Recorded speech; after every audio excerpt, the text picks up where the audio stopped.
Hello and welcome to Cartoonist Kayfabe. My name is Jim Rugg. I'm Ed Piskor. We are going to look at a Dan Clowes, Lloyd Llewellyn story, I Hate You Deeply. Before we do, Ed, how about some Red Room update? Can't disable the power of the label, man. We're taking a look at 8-Ball issue number 2, published by Fantagraphics.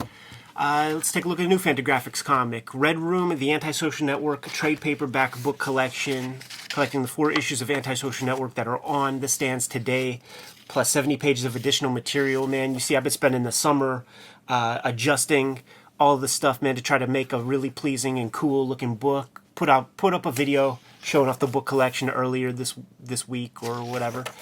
Going to be putting out Red Room trigger warnings, the next round of Red Room issues in December. Go to your local comic shop, get them, put on your pull list. It's a different experience than these book package collections.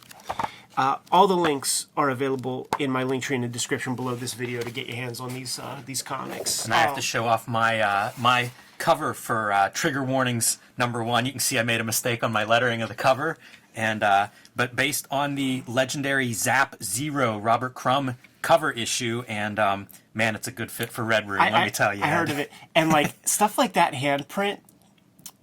You were thinking some things when you drew this, man. Yes, some unpleasant things, but this was a very fun cover to do. Also, so this can't wait to see it. This and the what do you call it? The Cartoonist Kayfabe cover that we did. Your blood splatter is becoming second to none, man. Hey, it wouldn't be an outlaw comic without good blood splatter. I mean, yours is incredible. It's so viscous. It's chocolate syrup consistency. You know, I've spent a lot of my life thinking about that, Ed. Comic book blood. And it all started in the black and white 80s books that I would find. Great segue. Join me on patreon.com/JimRugg, where you can download out-of-print zines and mini-comics. Like this BW zine is my most recent upload there. Basically a love letter to the 80s self-publishing black and white boom comics. You know, reproducing logos, artwork, collaging things together. Speaking of Dan Clowes, little cameo on the letters here maybe from Judo Joe. But this is a collection of all that material and, like I say, a celebration, a letter from Dr. Peculiar himself talking about his comics. You can find that along with a lot of original art and process stuff, scripts, layouts, how I make the comics I make, like Street Angel, Deadly Scroll Live, Plain Jane's, Octobriana, and more at patreon.com/JimRugg. So there's a percentage of the people that clicked this thing, man, because that's the nature of the internet. They saw the title, they saw negativity, man, and they couldn't help. It's human nature, negativity bias. But click the fucking video, and that's how virality occurs on the internet. And before the internet, man, it's little strips like this that have a ripple effect. It's almost a strip that would almost anticipate the culture that has come up from the internet. And you see the little bit of cover here. This is what we're going to look at is a story from 8-Ball #2, but just this one story featuring Lloyd Llewellyn, a character Clowes was using, I guess, at the time, or maybe winding down using at the time, had his own comic book, and once 8-Ball starts, the character's not on the shelf yet. We're still going to get appearances like, I Hate You Deeply. One of the standouts, I think, in these early 8-Balls, one that certainly seemed like they talked about in the letters column and people would talk about, and still potent today, Ed. This was a fun one to read this week. Absolutely, man. It's aged well. It sure has. But it's also something that isn't necessary now. Like, people can just, in their 180 characters, put out all their venom and invective. Like, each group that he hates, the zillionaires, the muscle men, that's your tweet. Each one of these panels. You know what's great about the comic, though, is that he's a, second generation away, third generation away from like Will Elder, Chicken Fat, Mad comic artwork. So in almost every panel, he's not really just skewering one person. He's finding opportunity to cut promos on about 3 to 4 different subsets of muscle men or whatever. And by the way, he cuts them on himself. Oh, totally. You know, people who hide behind cartoon characters to espouse their unpopular opinions, and you see this is presumably Clowes holding Lloyd Llewellyn in front of him to protect himself from the lowest common denominators that are coming after him. Could this be the death of Lloyd Llewellyn? Like, we don't see him again? I think we see him in I Love You Deeply, Yeah. which is another. See, what we'll do is, it's a social experiment, right? Like, so many people click this because they saw the title. We'll do I Love You Deeply and see how fewer. Prove us wrong. I would love to believe humanity is altruistic, but we'll see. So stuff like the military types, he's going both sides of that fence with that one because he's going against like the aggressive, strict dad kind of guys, but also like the supplicant, yes sir, may I have another type characters. Yes, I enjoy being degraded and humiliated by this maniac. You know, and it starts off, like I say, he's very self-deprecating in this. He does not escape it. If you aren't either A, exactly like me, only a little worse at everything, or B, a pathetic yes man to my ever-changing values and shallow opinions, it's a pretty safe bet that I hate you deeply. That is internet culture.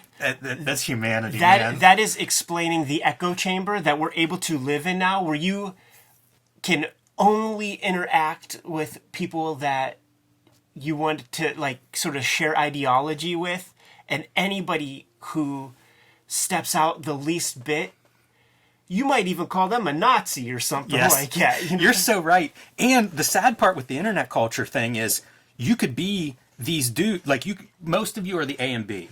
You know, like if you're joining this, you're the pathetic yes man, or you're the person who agrees with everything but is just a little worse at it than the person you're agreeing with or liking on the internet. Oh yeah, man. It's amazing. The muscle man. There's so much fun stuff too. Going back to the chicken fat thing, where like these muscle men. This is a Charles Atlas ad, right? Hero of the Beach. It's kind of full of that kind of in jokes that work in comics reference kind of in jokes. When you first saw this, did you always think that this was John Tesh? That's who always comes to mind with that guy. I can see it now. And Entertainment Tonight was definitely on then, man. That's hilarious. Like, I always thought, like, yeah, that looks like a good John Tesh. I see it. I think you're right about that. Yo, man, like, I have some very close people, man. I come from California and shit. And I wonder if Clowes is out there in Berkeley at this point when he's talking about occultists, New Agers, and all that kind of stuff. Great chicken fat in this one too. Like guy shooting up in the background, crying baby, being mugged with a guy with like a bottle about to hit this woman. It's factories just dumping black plumes of smoke in the air behind them. This is a good one. Watered down nostalgia hounds. Uh-oh. Yeah, I feel like he's coming after me now. Well, let's take a look at that front cover again real quick, man. It's a very like Gene Deitch kind of Mr. Magoo kind of 50s era illustration. Totally. Yeah, I feel like he's taking shots at like the 50s tiki culture was very popular with a lot of cartoonists around this time. A table that just says kidney shaped on it. Lowest common denominator, man. Like, see, this would get Clowes canceled because you're punching downward at people who are less fortunate or something. I also thought this one was a little bit dated, and maybe mouth breather would be today's nomenclature. Yeah. British musicians, it feels like that's evergreen. But you know what's crazy is this strip is, 1989. He's talking about the old rockers, and those guys are still around. Dude, he's talking about, I think, specifically the Rolling Stones. Exactly. And I think they're still touring. They are. There's amazing. The three dudes still wearing the rocker weird shit, looking like pirates and stuff. And I think the drummer looks like your fun uncle. Like, totally wears, like, Under Armour shirts and shit like that, and he's just like a fully unaffected regular dude. You know what's funny? I think that drummer's new. Oh, I see. And he's still old. Like, he still looks like your old uncle, but he's probably like 60 or something as opposed to 80. I see. He's the young guy on the team. This Zillionaires one still feels, like it feels like this would be a new strip. It's spot on, and it's 30 years old. This is 1989. The funny thing here, like when I started getting hold of underground comics, they were talking about many of the same things that we talk about now, from global warming and car exhaust and all this stuff. And I remember reading those early and being like, wait, this is like 1969, and this is a topic.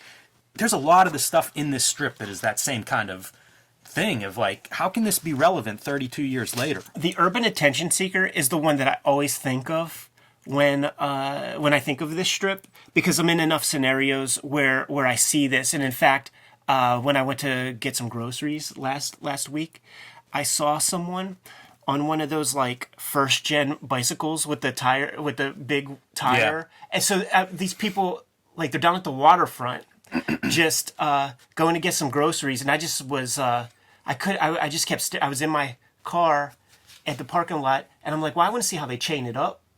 You know what I'm saying? They're sitting up as high as Mack trucks and shit like that. You're doing that to be seen, man. Yeah, no doubt about it.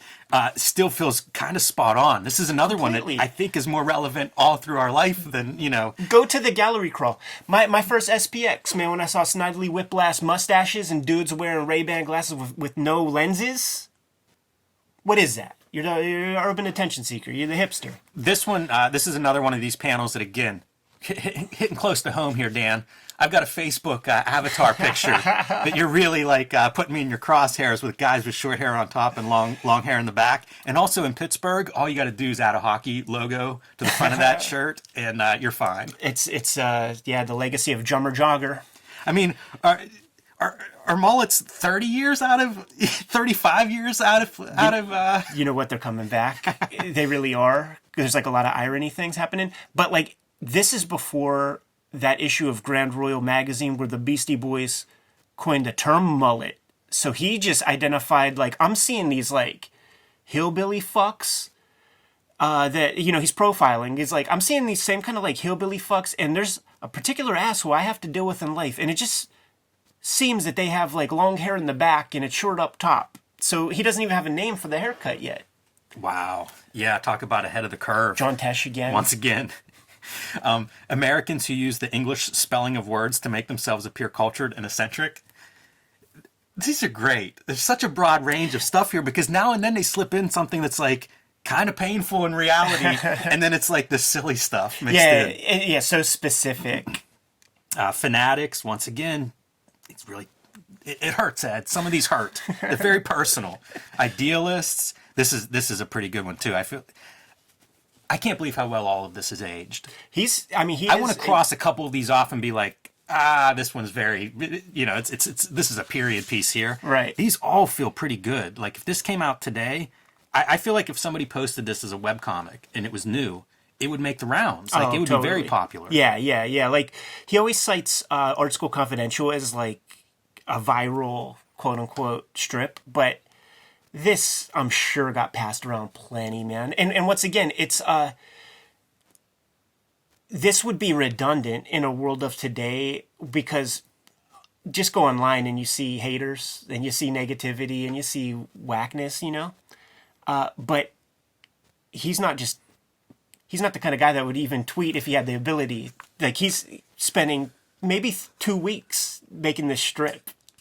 Yeah, I'd be curious how long it took because it's so good, you know. And he breaks the formula of having like, I'm just gonna have a gag in each panel and, you know, call them out and make fun of that gag. But now we have how to formulate opinions. Yeah. You know, like a 3-step process of this. Really great stuff, man. Another round of like, man, this is today's world. Humorless cartoonists, yep, we could find some of them. Collegiate creeps, yeah, I don't think that ever goes out of style. And bothersome pests. You know, replace this maybe with something about your car warranty and we're in business. State-of-the-art technological bores. This is a time travel strip. Right. Richard Simmons and his ilk and adorable cartoon children. Daddy told me I should have been abortion, and then he passed out. Yeah. Yeah, this is probably the second piece that I think of when I think of this strip. Yeah, this made me think we should do Ivan Brunetti's Ha on the show sooner rather than later. Again, maybe if we want to get canceled, I guess roll that thing out. Crybabies, whiners, and sensitive people. One of Clowes' great gifts is human psychology, and it is on display in this comic strip probably as much as any of his comics. Yeah, this is great because like you could replace this. This is so, you know, we make a joke or something that there are 2 Moon Knight fans out there, and then do you think there's only one? There might be, man. And you got your people who like immediately have to let the person know. Well, actually, hold on, pump the brakes, man. Yeah. They all know each other, and there's really three of them. This is fun, a little, aping some styles there. Wealthy children who attempt to buy in the inherent hipness of the economic underclass. Feels like there's a few of those out there, huh? Goddamn right. Again, breaking the format here. Noisy people, crowded elevators, negative. Oh, wait, those are my turnoffs, reading the Playboy magazine centerfold. Amateur psychiatrists, possibly, aiming that one at himself a little bit. Talentless, self-proclaimed artist. Once again, I feel like he does throw himself under the bus time and time again in this kind of stuff, that self-deprecating humor, and applied in a humor way rather than just the, oh, shucks, woe is me. Actually taking some fun shots at himself as the godlike figure making all of this up. You know something, like the self-deprecating part, I think that is one of the important pieces that Harvey Pekar kind of like cast illumination on with American Splendor, by having the ability to allow yourself to be seen as like less than sterling. I think that made American Splendor so much stronger. And there's like a time before American Splendor when it comes to like people like doing their like little autobiographical appearance or something, and then like afterward it's like he created a sense of permission, or he just like let people see that like if you allow yourself to be thrown under the bus in your own universe, people trust you more, or they accept the idea more, or it's mean-spirited if you don't have that. Right. Like this is a kind of a cruel strip if you take those parts out. Yeah. Well said. And it certainly allows everybody, like, we're laughing with him now instead of, at a bunch of people that he's targeting. Yeah, lowest common denominator dudes in trailer parks. Everybody except for the dear reader is who he hates, which is great and pretty funny. Hit the subscribe button. Exactly. That's exactly what I'm saying. Yeah, really fun strip. Like I said, like you'll see it mentioned a lot in letters columns, and I think even maybe I've heard it referenced in interviews. Like this is one of those standouts. I think issue 2 of 8 Ball, you're setting a tone, closing an issue really strong. We've looked at several 8 Balls, and I just think like as a one-man anthology, damn, that is a good strip as like your backup closing, stuff for this month. I'm just laughing at the bulging mail Hilarious. sack. It's really great. And look at the names on this list, man. Scott McCloud, Peter Bagg, R. Crumb, Michael T. Gilbert. Really strong, fans from the get-go.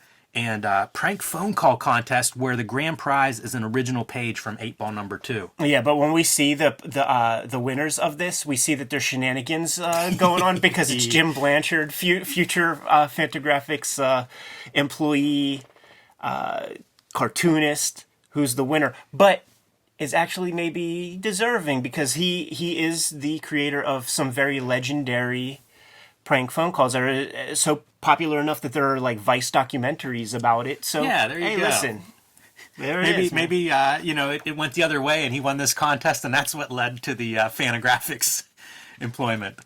But a fun one, Ed. Really glad to take this one out. Every now and then we hit these rereads where it's like, that's just a fun comic to reread. Highly recommended to everybody, but a lot of fun in that one, and surely not the last 8 Ball we'll look at. I'm ready to check out the I Love You Madly. I Love You Deeply. Oh, okay. I think. I Love You Deeply. And let's see if the Kayfabers click on that one with as much speed as they clicked on this one, Jimmy. I have faith in them, Ed. See, I think we're skewing the data. What's that principle? Like if the scientist is observing the particle, like the particle doesn't. The Schrodinger's cat. Is that it? I think so. Listen, let's get back to... Nevertheless, man, restore my faith in humanity, Kayfabers. Like, follow, and subscribe to the YouTube channel. Hit the bell. We'll notify you when new vids are available. What's out there, Jimmy? Join me on patreon.com/JimRugg. Download a dozen of my out-of-print zines and mini comics. You can see my original art, sketches, scripts, process of how I make Street Angel, Deadliest Girl Alive, Plain Janes, Octobriana, and much more at patreon.com/JimRugg. Red Room, the Antisocial Network trade paperback was in stores November 10th. Get it at your local comic shop if you see it. They're going to go quick, man. Amazon bought a whole bunch of those things. I implore the retailers to stock heavy, because who knows when the heck reprints are going to be able to be generated in this current supply chain crisis that we're all dealing with right now. Trigger warnings. Red Room trigger warnings is coming out at the end of the year. Issue 1 in December. You got to put your orders in for that as soon as possible. Go talk to your local comic shop, man. Get that put on your pull list. The first issue was out of print really, really quickly because the stores didn't order heavy enough.